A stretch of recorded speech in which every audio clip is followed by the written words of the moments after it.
What's going on, everyone? Bass here. I just got back from my week-long vacation in Bermuda, so that's why there hasn't been injury updates throughout the week. For this upcoming game, Packers versus Giants in London, the first time the Packers are going over London. So in today's video, I'm going to go over yesterday's injury report, the final injury report with all the designations for the Packers for this Week 5 game. And since I am back, I will be live streaming for this game starting tomorrow at 9 a.m. Eastern, since it obviously is that early start over there in London. All right, so let's bring up the injury list here, and at the top we see Jaire Alexander. He is ready to go. Obviously missing last week against the New England Patriots as kind of a precautionary holdout, in my opinion, as groin injuries can linger around. And although the Packers won in a game-winning field goal in overtime, Jaire sitting out that game didn't necessarily hurt them too bad. But Jaire will be back this week, as we see limited Wednesday, full participant Thursday and Friday with 0 injury designation. So obviously, getting him back against Daniel Jones and this Giants offense, they're more of a running team, but obviously having Jaire on your defense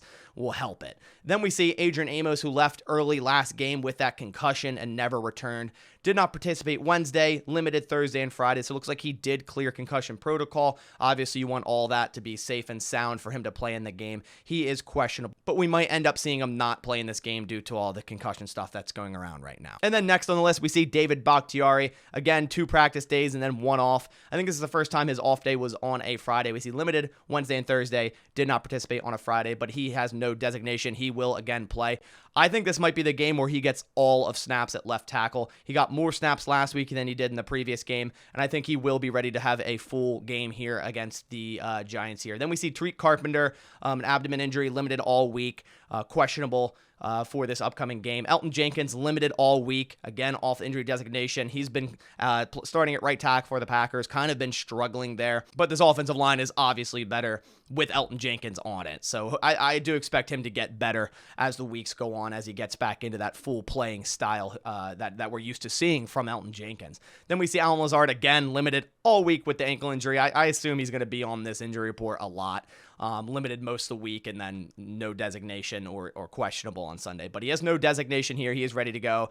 He had a big game last week, over 100 yards. Really liked what I saw from him. Then we have Mercedes Lewis, who did have a groin injury last week, but that's not listed this time. It's just listed as a veteran rest on that Thursday and then a full on Friday. So it looks like that groin injury is not an issue anymore. He's obviously doesn't have a designation. Then Josh Myers with the foot injury he suffered in the Patriots game there. He's limited all week. No designation, good to go. So no Jake Hansen at center, luckily. Then we see Devonte Wyatt with a quads injury, limited Wednesday, did not participate Thursday and Friday. I'm actually surprised he's questionable here with back-to-back days out of practice after a limited. I do not think he will be playing in this game, but he hasn't been getting too many snaps to begin with. So the Packers are actually pretty healthy going into this game. Only 3 questionable players, and 2 of which likely will end up playing, and nobody's already designated as out. As for the Giants, they have a lot of players out, and I'll quickly run over that. Cornerback Cordell Flott is out of this game. Also, wide receiver Kenny Golladay, who's been a real disappointment ever since showing up in New York there. He is also out with a knee injury. We see Henry Mondeau, defensive lineman, didn't participate, ankle injury. He is also out.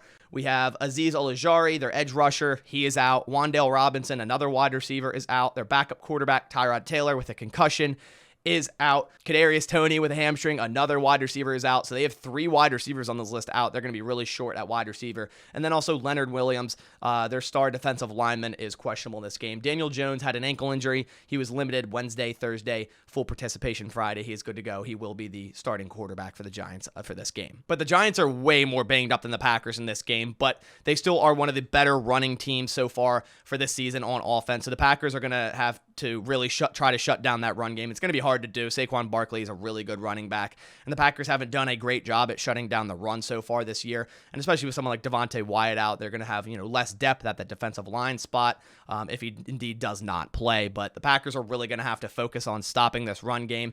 The Giants are going to want to run first and second down, obviously with Saquon Barkley being as good as he is, and also the lack of wide receivers, they're going to have active for this game. So the Packers really got to focus on that. Joe Barry's got to focus on that, and the Packers, should win this game if they end up, shutting down that run. But I'm super excited for this game. Packers' first game in London. I'm really hyped to see how this one turns out. Again, I will be streaming tomorrow, 9 a.m. Eastern Standard Time, so make sure to come on and hang out. But that about does it for this video. Thanks for watching, as always. Please leave a like down below if you did enjoy it. But I'll catch you on the next one, and as always, go Pack Go.